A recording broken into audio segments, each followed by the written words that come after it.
Okay. Well, guys and girls, it is that time of the week, the Sunday night rant coming to you every Sunday night. And I actually think that this is year six, which probably makes it close to 300 rants. So I'm going to welcome people in. We've got a great rant tonight. Hello, Dave. How you going? Sean coming on. We are coming to you on Facebook, LinkedIn, YouTube, Periscope. And we're coming to you both on my real estate gym page. Alex Skipper, good to see you. Everyone coming on. Sharon Beasley, Jack Abraham, how you going? Good evening, everyone. Bernard Desmond. The numbers are building up. And what a great day it is today, ladies and gentlemen. Because number one, our brothers and sisters in Melbourne for the first time in a very long time have been able to actually show buyers real estate. So they put on those suits again. I hope that belt wasn't too tight around your waist for many of you that had decided that you were going to have a few drinks over the lockdown, maybe not exercise as much. Good to see you all.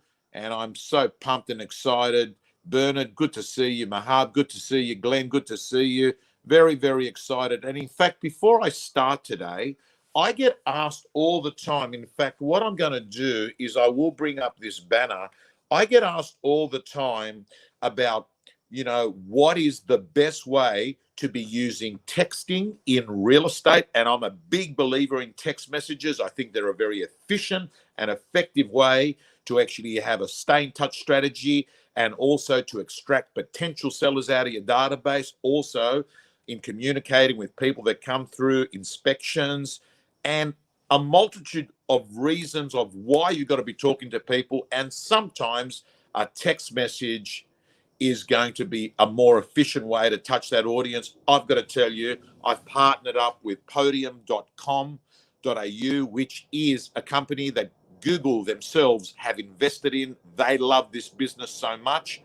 So I'm letting you know, you're going to be hearing a lot more of Podium. I've actually put them up there on the screen. If anyone wants to reach out, I'll be using their product, mass text messaging, and also the fastest way to get reviews. I know clients that have been using Podium that have got 1,000 reviews. And you know that in 2021, consumerism, it's not what you say to the market, it's what the market says to the market. And it's all about you winning the digital interview. They're Google stalking you whether you like it or not. You've got no choice but to participate in this. So if you want to find out how to actually use mass texting for real estate, hit them up and suss them out. I'll be spending more time talking about them. But today, my friends, the topic that we're going to talk about is vaccination in real estate. And firstly, I want to let everyone know that I'm going to put this on the table right from the outset. Hey, I'm not going to, this stream today is not about me saying to you, hey, this is right and this is wrong. I actually want to put it on the table and I want to get it off the table. I actually see both sides of, the dilemma. I actually do see it. I understand. I have people that are very close to me who don't have the same view as I have. So I'm very respectful of it. But I've got to say to you, we're going to be talking about a topic tonight that we're going to have to confront the commercial realities of it as we come to our so-called Freedom Day and a life post restrictions, which we're heading down the path of the UK.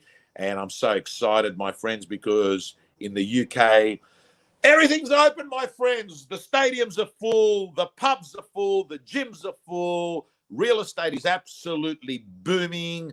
And I've got to say to you, that's what's going to be happening with us very soon in real estate. By the way, the numbers are quite incredible in market appraisals. Never have I seen the amount of appraisals that are taking place than right now.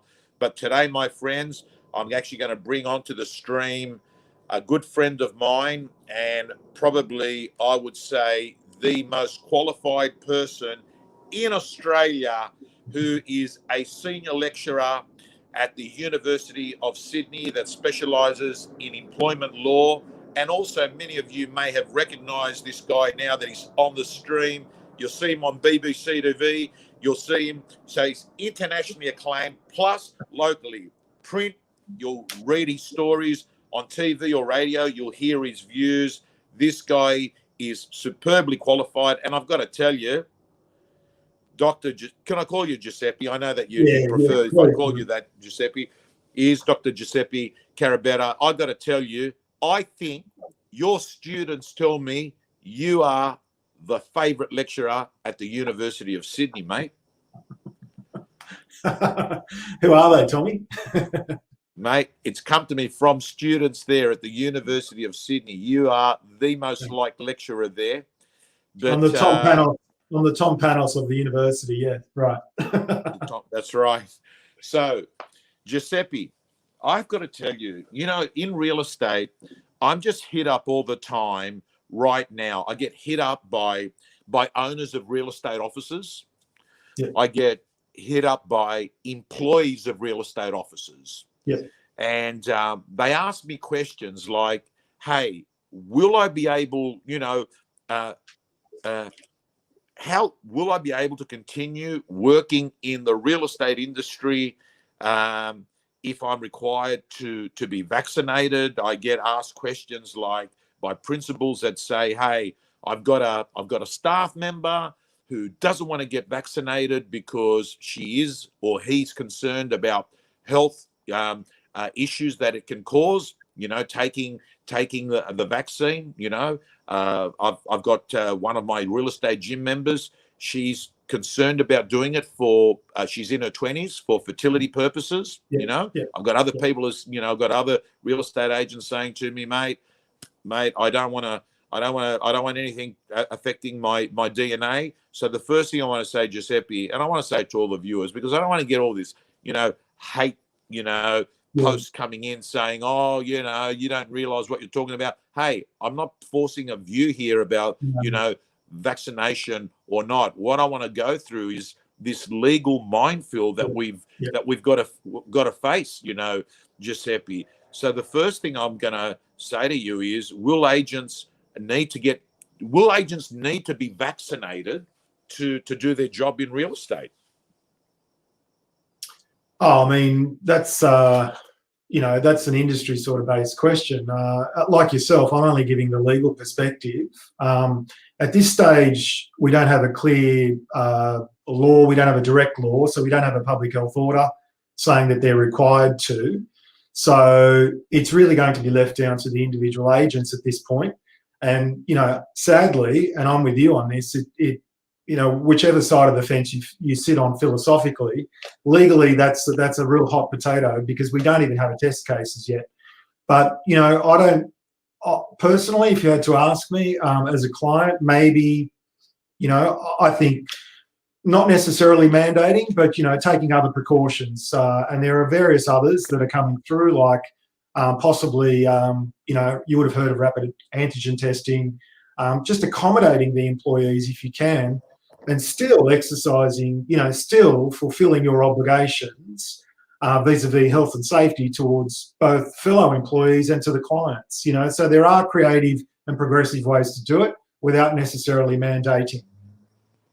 Right. So like an example of that is what these rapid tests that you can get done on a, very frequent basis to show whether you're infected or not.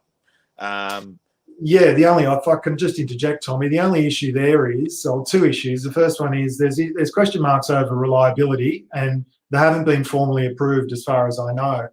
But, the United States, for example, even where they have mandated for large employers, they're saying, you're either required to have the vaccine if you work in a large organisation, or we're going to subject you to other requirements like regular testing. So it's potentially there. And then the second issue is, Tommy, whether that's going to be enough to fulfil your obligations, your health and safety obligations, and that and your duty of care, and that we don't really know exactly yet. That's where it gets really murky, you know. So I think some employers will decide, controversially perhaps, to you sort of, you know, you're caught in between a rock and hard place, because if you mandate, you might get resistance from your workers, and you might, you mentioned, you know, people with health conditions, you know, pregnancy is a prohibited ground, that kind of thing. But you might get resistance from others as well without triggering discrimination or anything like that. You might get privacy issues. So it's actually, so you've got that side of it, but then you've got the other side. Am I doing enough if I don't mandate? And so, and that we don't have an answer to that either. So far, WorkSafe Australia is saying it is not necessary, generally speaking, and we're not giving legal advice here, Tommy, as well. We've got our audience needs to know that, of course, because it's very case by case, frustratingly commercially, very case by case. But WorkSafe Australia has said your obligations, all they are is, as an employer and as a service provider, is to do what is reasonably practicable to do to minimise or quell safety risks. So they've said explicitly that does not mean that you need to mandate. But as I say, it hasn't been tested yet in a court. So, can I ask you, because I know that you wrote an article that appeared in mainstream media, and it was just your observations of the Qantas one. The Qantas. yeah. So what's the deal with Qantas? Specifically in relation to vaccinations, what they've done is, so they were begging, metaphorically, they were screaming at the government saying, surely we're essential, look at what we do, look at the high risk nature of everyone in the cabin crew, you know, but we want everyone to be mandated, so that we want to mandate across the sector, you know, all workers, so that it's you know, commercially feasible and it's not a logistical nightmare. So do it for us. The government refused to do it. So they've now gone on their own, just as Telstra has, just as SBC has, just as we've had an art gallery recently, a restaurant recently. It's starting to build up. But Qantas is on pretty safe ground, no pun intended, because in terms of, you know, their cabin crew, they are in a high risk setting, because there's no chance of social distancing. You think about it physically and you think about the time. There's no question there that would be reasonable, in my view, if that ever gets tested. The question mark, though, and where I was from my ivory tower, where I was able to question Qantas's approach, is that they've taken a blanket approach. So they've said everybody, barring, you know, people with health conditions, so because that would trigger discrimination. They've said even if you're, you know, in the office, and that may be questionable because it's not a high risk setting. But Qantas is, you know, because it's kind of in the second, so the first tier would be aged care, childcare, healthcare, those settings for obvious reasons, quarantine as well. But then you've got Qantas in the second tier, where it's still high risk, but not for everybody.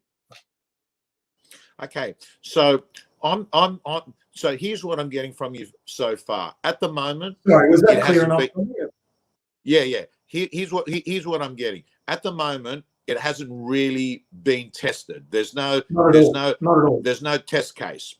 No test case for COVID. We've had a couple of cases for other vaccinations like influenza. Right. Okay.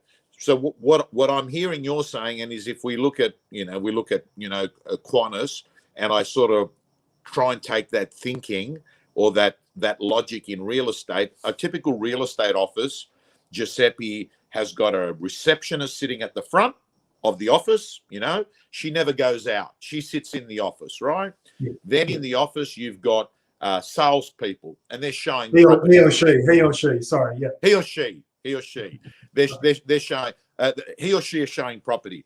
Property managers showing a tenant, you know? Yep. So some roles involve going into people's homes. Yep. Right? Where the homes are, you know, 3 children, a family there, bringing Yep. buyers through. That's quite different to a person that sits inside an office, right? So what you're saying is you might go down the path and saying, hey, your role here is Well, Tommy, you've can made impact. you've made a Sorry, really go on. important you've made a really important point. The idea that they're not just going to one household, but in one day, and this is what I need from you. I need more context. I'm only a consumer when it comes to real estate, hopefully.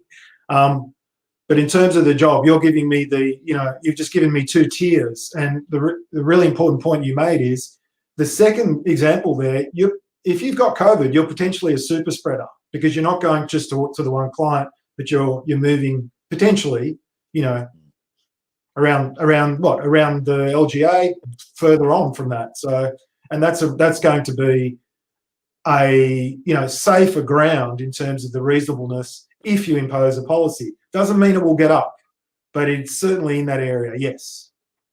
So Giuseppe, let me give you what a real estate salesperson, a good salesperson's life looks like on a Saturday. Maybe 6 open for inspections. They're sitting there, and at each open for inspection, 20 people come through, right? Yeah. So 20 people come through. So essentially, you're seeing 120 people on a Saturday. Yeah. And what you're doing is they're coming through, and you say, "Hi, thanks for coming over to 12 Smith Street today. Can I get your name and your number?" And they get their details, and then they walk through, and then the next person comes through. So that's what a Saturday looks like. Yeah. In fact, Tommy, I think I said I was thinking of you very recently because I did that myself as an interested, a potential buyer or just out of interest, and I was observing what was going on, and I was impressed that this particular agency had taken all these, incredible steps. Like they screened everybody, they put us through in intervals, and they made sure that it was, and this is probably very obvious to you and all of your audience, so I do apologise. But for me, it was very interesting because the whole time I'm thinking, well, where is this going to head? There was ventilation, so the places were open, but that won't always be practicable, right? If it's a unit, for example, or whatever, I don't know. But this was a townhouse. Ventilation, only one of us was allowed through. I was with a friend. We couldn't go together. They staged us. They QR coded us. Obviously, we had masks on. We didn't have PPE on, and the agent was very careful to socially distance herself with the other chap and with us indeed, and warned us. And it was, really spick and really professional. Okay. Myself as an auctioneer on Saturdays, at the moment I'm doing online auctions, so it's not an issue. But let's assume Gladys Berejiklian says that as effective of the 18th of October, you can go back to doing on-site auctions. So, and I know like what I do, and I have been mindful because in a previous time, and it's not the case now, and that was more middle of last year, I was immune suppressed because of treatment I had previously had, and I would always do the auction outside. I would never do it inside. Number one. Number two, I ensured I used to put the auction board in front of me, and that would then force people to be about at least 7-8 meters away from me, right? The mask was on. The mask would be taken off when I would speak. I wasn't going to conduct an auction with the mask on. And I think that the logic of that stands to reason that maybe it's going to just be smart, practical things that science has basically said.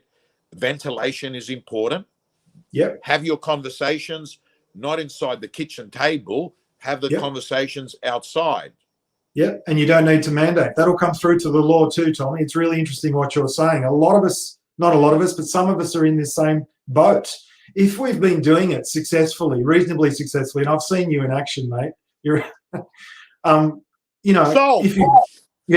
if you've been doing it successfully till now, right? Without any major sort of bugs or without, the job gets done. And as you say, you're still selling really well.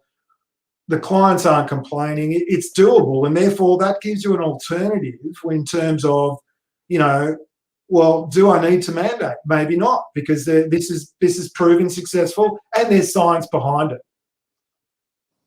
Now, Giuseppe, what guidelines is there for employers at the moment? Is there any guidelines there for employers at the moment? Well, mate, there's, the industry groups. I don't know, Tommy. Unfortunately, I was going to ask you. I don't know about real estate, but I assume that your industry body would be doing something. I know that the Business Council certainly is. The unions are. The ACCI is as well, and a lot of law firms are, and eggheads like myself, legal academics are being asked to give general guidance or write explainers without having a decision yet, but based on what we know about lawful and reasonable orders, this implied right of employers making, reasoned predictions on the boundaries of this without a public health order. If there was a public health order, it'd just solve everyone. I wouldn't have a job because we wouldn't be talking, because it'd just be straightforward. So there's that kind of guidance, but it's very generic, and it's frustrating for people. You asked me I think you asked me earlier on tonight, what do I get asked on the street? Well, people want a yes/no answer, and that's fair enough as well. But unfortunately, the answer is it really does depend outside of these high-risk sectors. So it really does depend. And it depends mainly on the nature of the job and the things you've mentioned already. Aside from that, we've got the Ombudsman has now, it does not give legal advice, it does not make laws, but like myself, like commentators, they have now updated their advice. But again, they always have a disclaimer, just as I did with you. It will come down to the individual circumstances. So there's no hard and fast rule, as Tony Gregg used to say, maybe in the cricket. There's no hard and fast rule about this, and it's frustrating commercially without this sort of firm guidance. But that is just the nature of it. And by the way, everyone, can I please just confirm, none of this interview here is to be construed as legal advice where you're going to say, but I heard it at 8:30 p.m. where Tom had Dr. Giuseppe on there. This is not legal advice. This is us having a discussion. I'm very curious, Giuseppe, why wouldn't the government actually make it easy for businesses by actually saying, hey, here's the deal, gang. This is it. Why is the government sort of not touching the subject? Mate, it is purely, Tommy, it is purely political. So the Commonwealth government has said philosophically in this country, and, in fairness, this is not new if you look at it historically. So, I obviously spend too much time on this topic, but when I'm doing my reading in the bath or whatever, my salt bath, I've noticed that even Napoleon himself had trouble compelling, so it's always been, if you go back to smallpox, you go back to right back, it's the same sort of debates. But politically, our government knows that it doesn't have the numbers. We've got an election coming up, in May, early May, something like that. They're not going to want to impose and have potential challenges as well. They don't want that responsibility. So they've handed it over to employers. Again, the employer bodies and the unions have both been saying, this is not fair. You cannot leave it to individual employers. Why not just simplify it? And interestingly, we've got countries, the US did the same thing, again, in fairness to our government. The Biden government said on the eve, no, just after, so early last year, said, we're not going to mandate. It's not our style. It's not going to happen. Again, politics going on there, but also perhaps some policy as well. Now they've changed their mind because they've realised we're not going to get the targets that we need, and we've got all these unvaccinated people, and there is a broader issue here about the public's health and safety. So they've actually now just recently, just last week, said anyone that's got 100 or more, so they're large employers, anyone with 100 or more employees, and anyone in the federal public service, you either need to mandate, or wish I had a beer, mate, or you're going to be subjected to weekly testing. So I think it's a more flexible approach, but they have kind of gone down that mandation or mandating route, which is interesting. I don't know whether our government will do so. I doubt they will do so unless we really fall short of their targets. So I'm just going to bring up some of the comments that are coming in. I'll just bring them up on the screen. Tony Greer says, I will not mandate it no matter what. I don't want to be responsible for other people's health. I have a colleague after 2 Pfizer shots is extremely sick. She says she won't take it. I trust her. No political and advisors. Thank you, Tony, for that. Then we've got Scott McIntyre. Within 3 or 4 months, none of this discussion will be relevant. No passports, no lockdowns or face nappies will be required. Currently, many legal challenges will destroy all the current CBs. Thank you for that. Having a look here, we've got a comment coming in from Ahab. They don't want to take responsibility if something was to happen. That's, I presume she's referring to the politicians there. Or maybe she's referring to the fact that if you do suffer an adverse consequence, the good news there is the government now has said that there is a scheme for that. So they finally responded to that concern. Oh, right. So if you respond badly to one of the vaccinations. If they've either met, I'm not sure if Mahab, I hope that's the right pronunciation. I'm not sure if this is what she's alluding to, Tommy, but hopefully it is. So if you either support or indeed mandate your workers, so you basically make it compulsory that they inoculate, and then they suffer an adverse consequence, that will now be covered, generally speaking. So that was a big concern as well, yeah. We got Stephen saying here, I think pre-registration is meaning pre-registration at open for inspections. I presume, yes, to play a bigger part of opens and vaccination proof will be needed to be presented. Having a look here, Patricia, I'm fully vaccinated. That was my choice to keep myself, my family, and my clients safe as my job entails me to work across many LGAs. Am I entitled to ask, oh, that's a good one. Am I entitled to ask clients if they are vaccinated? Oh, that's clients is in, so we're talking potential... A buyer. Yeah, buyers or lessees. Yes. You've got to be, I mean, it's much easier than it is in employment. In employment, it'll come down to whether you've got the lawful and reasonable right to do so. So it'll depend on the job. And then you may trigger privacy considerations as well. With something like that, I'd say, I'm not entirely sure, but my educated guess is, provided you don't breach any privacy or anti-discrimination legislation, then yes, you could. But you've got to be careful with the way you do it. So I would not, be aggressive about it. I would not coerce them into providing the information. I'd do it in a way where I explain why I want the information, and then I would also explain what I'm going to do or what I'm not going to do with that information, because we're talking about people's health status here, their vaccination status, very sensitive issue, obviously. Okay, we've got Nicholas here. Is it even legal for employers to mandate? Would this not be a form of discrimination? No, unless it triggers, great question, Nicholas. So discrimination, we talk about discrimination in the colloquial or broad sense every day, but Tommy and I discriminate. When we choose our friends, we discriminate when we go to a restaurant, whatever. That's not unlawful discrimination. The world wouldn't work.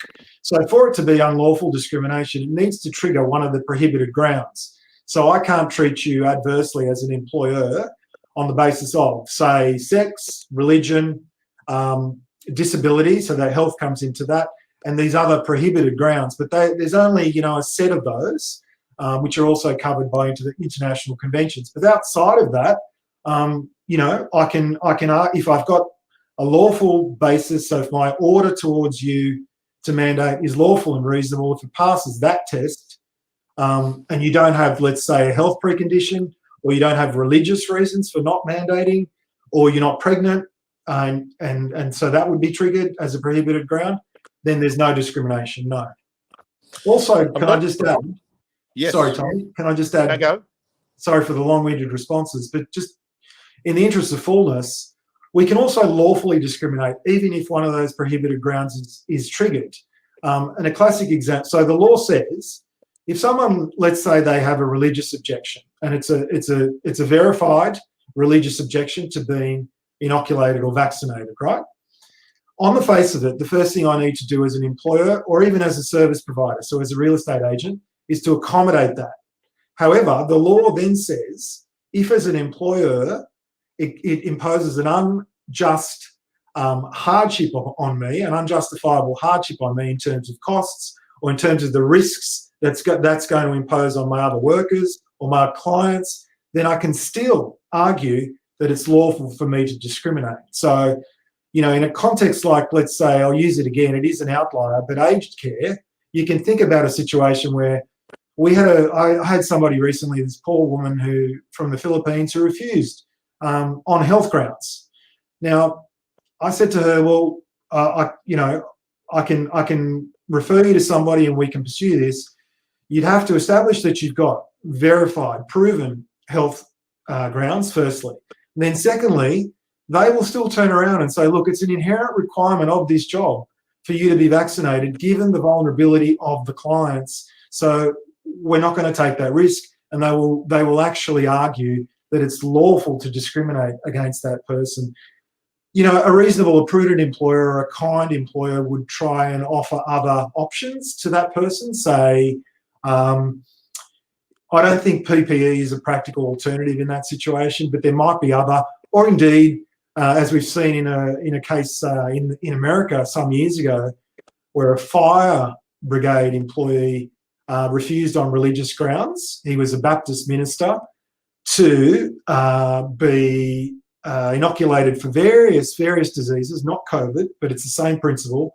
They said, well, we can shift you to a non-operational role, or you're going to have to do this. You're going to have to test, you're going to have to wear masks, you're going to have to do, and he refused the whole lot. And then he challenged them and he lost, because the tribunal held that they did everything to accommodate you.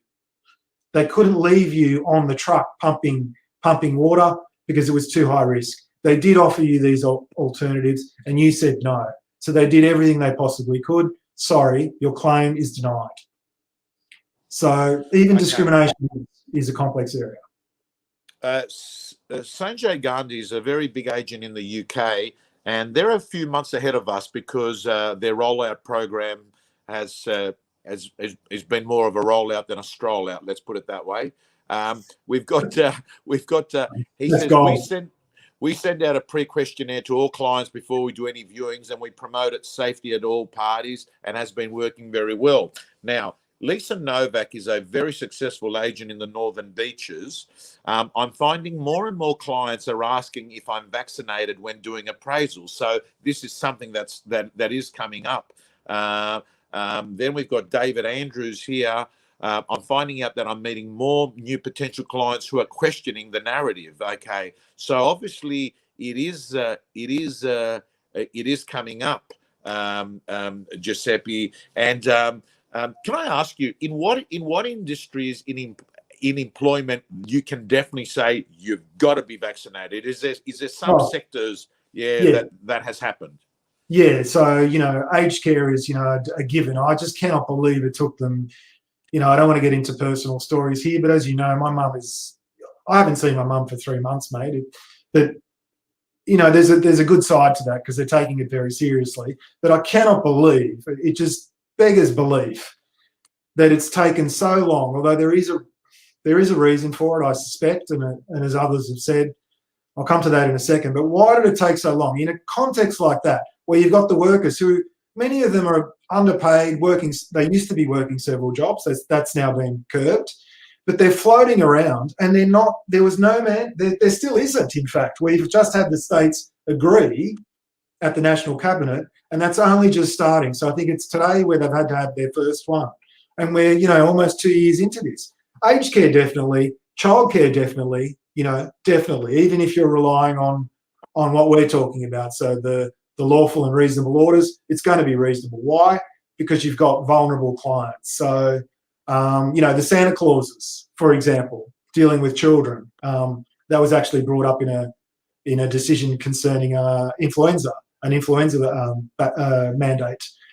Then you've got quarantine workers, you've got the emergency services who I'm very close with and do a lot of work with.